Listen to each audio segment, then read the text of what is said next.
interesaba que estuviese aquí porque él trabaja en una organización internacional, él es director de campaña de contenidos en Navarra. Ellos trabajan conectados por todo el mundo a través de ordenadores.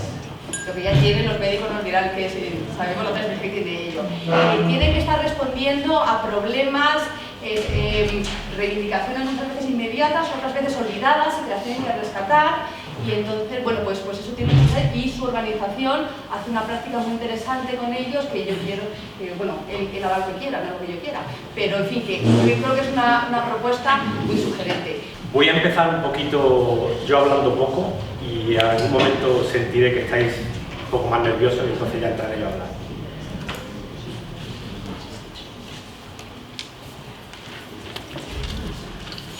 Este es el título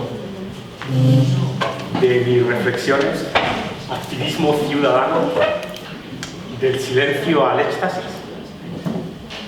Y bueno, me pareció que era interesante conectar el ruido, el ruido que a veces va asociado con la reivindicación y la movilización ciudadana con una sesión de la que tenemos que hablar de silencio, pero vamos a ver cómo se engancha. Yo de niño iba para criatura contemplativa, muy tímido, muy metido en mis cositas, muy amante del silencio, exterior e interior, y no sé por qué, pero acabé haciendo cosas como las que habéis visto, ¿no? Que es encontrar oportunidades para movilizar a la ciudadanía, ya sean jóvenes, ya sean mujeres, ya sean colectivos que de alguna manera están luchando por algún tema de interés público, y movilizarlos y alzar la voz para entrar en el terreno de la política y lograr cambios. Y en este viaje he ido aprendiendo que sin silencio, y sobre todo un tipo de silencio, casi sería imposible hacer este trabajo. Y os voy a ir contando un poquito la historia. El otro día, bueno, ya hace un tiempo, me pasaron este libro, que después os hablaré un poquito brevemente por si queréis, os interesa, en el que una serie de expertos estuvieron explorando, investigando una serie de actividades y de fenómenos que aparentemente no tienen nada que ver uno con otro. Desde la meditación, el misticismo, hasta la creatividad y el virtuosismo musical y artístico, hasta los deportes extremos o deportes de élite que requieren un nivel de rendimiento impresionante, música, como hemos dicho. Desde un punto de vista neurobiológico, neuroquímico, hay mucho en común entre todas estas experiencias. Algo pasa en nuestro organismo, en nuestros cerebros, que parece que lanza un hilo a través de todas esas experiencias.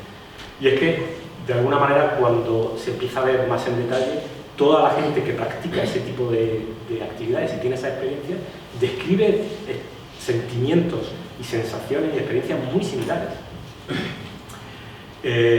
Y entonces estos neuroquímicos expertos empezaron a decir qué pasa en nuestro cerebro. Y básicamente es que se produce una explosión de un cóctel de distintas sustancias neuroquímicas, desde la dopamina, la serotonina, oxitocina, anandamida, endorfinas y alguna otra más, que en ese tipo de situaciones, como las que hemos visto, todas vienen conjuntamente a nuestro cerebro. Y entonces cuando la gente empieza a sentir de alguna manera esa salida de uno mismo, es entrar en un estado de fluir, que puede llevar a hacer cosas que parecen heroicas. Se habla de casi de hazañas de superhéroe, ¿no? Que se pueden hacer en distintos niveles. Entonces me interesó mucho seguir por ahí porque digo, ¿cómo se puede aplicar esto a nuestro trabajo? ¿Qué tiene que ver con el silencio? Tiene que ver bastante, y es que ha habido algún experto, como este señor, que se llama Mihaly Csikszentmihalyi, que habló mucho del fluir, del estar en flow, de estar en esos estados.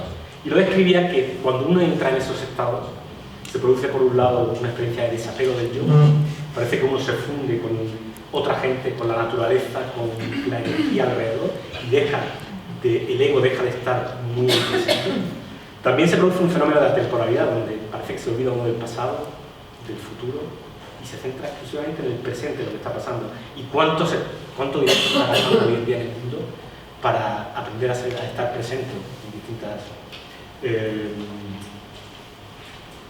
distintos elementos de nuestra vida? Un tercer elemento que pasa en esos estados de flow es que hay una especie de sin esfuerzo uno puede estar concentrado relajadamente haciendo cosas que parecen imposibles de hacer. Puedes ver a Rafael Nadal jugar, a Federer, o puedes ver a un músico tocar, o puedes ver a alguien leyendo un libro totalmente imbuido y fluyendo de una manera que parece que no existe ningún elemento de esfuerzo. Y finalmente hay una riqueza, una intensidad de experiencia, que por eso mucha gente lo liga con experiencias místicas o de una apertura total de la mente que nos lleva a incluso generar ideas que en un estado normal sería casi imposible de pensar. Silencio, ¿qué pasa? Dicen estos expertos que básicamente ese tipo de sustancias que hemos visto, ese cóctel, uno de los grandes efectos que tiene es que nos cierra la corteza prefrontal. La parte racional, esa voz, ese juez interior, esa razón que nos dice, uy, te la vas a pegar, ten cuidado los nervios, la última vez te acuerdas no salió tan bien, o mira qué va a pasar mañana, no digas eso, a ver qué va a pasar. Esa voz continua que tenemos ahí, con esas sustancias químicas parece que se cierra y queda de alguna manera silenciada. Y por otro lado, lo que pasa es que otras partes del cerebro se ven de alguna manera alteradas y aumentadas. Hay una cosa interesante que leí en el libro, es que se ha dicho que nosotros normalmente utilizamos, por decir una cifra, alrededor del 10% de nuestro cerebro, y que imagínate el día que utilicemos el 20, el 40 o el 50%. En este libro lo que viene a decir es que es al revés, que lo importante es utilizar menos partes del cerebro, que son las que nos bloquean, las que nos paralizan, las que nos meten en un estado de autoconciencia que a veces nos llevan a cometer errores, a estar de alguna manera estancadas, ¿no? Fue muy interesante. Hay mucho sobre el tema, no tenemos tiempo para hablar, pero sobre todo los expertos que hablan sobre qué tipo de ondas en el cerebro van funcionando lo explican. A mí, que no soy científico, realmente me fascinó. Vamos a hablar un poquito ahora de Abbas. ¿Qué tiene que ver todo esto con el trabajo de un activista, de alguien que está en el terreno de la lucha social medioambiental? Como la mayoría de vosotros posiblemente sabéis o habéis oído, uno de los grandes problemas del mundo del activismo, de la gente que se dedica a este tipo de trabajo, es el quemarse. Te levantas por la mañana, llevas a tu hijo al cole o haces alguna cosita y rápidamente ya empiezas a leer las noticias y tu centro de atención es cuál es el último desastre, cuál es la última crisis política, cuál es el último miedo que se está instalando respecto al futuro del planeta. Y cuando estás trabajando sobre eso y estás intentando resolver temas y ves que no siempre puedes tener el impacto, con el tiempo sufre uno mucho, a nivel emocional, a nivel de equilibrio interior, incluso... ¿Un minuto ya? Perfecto. No, un minuto te queda. 9 minutos ya. Vale, estamos casi.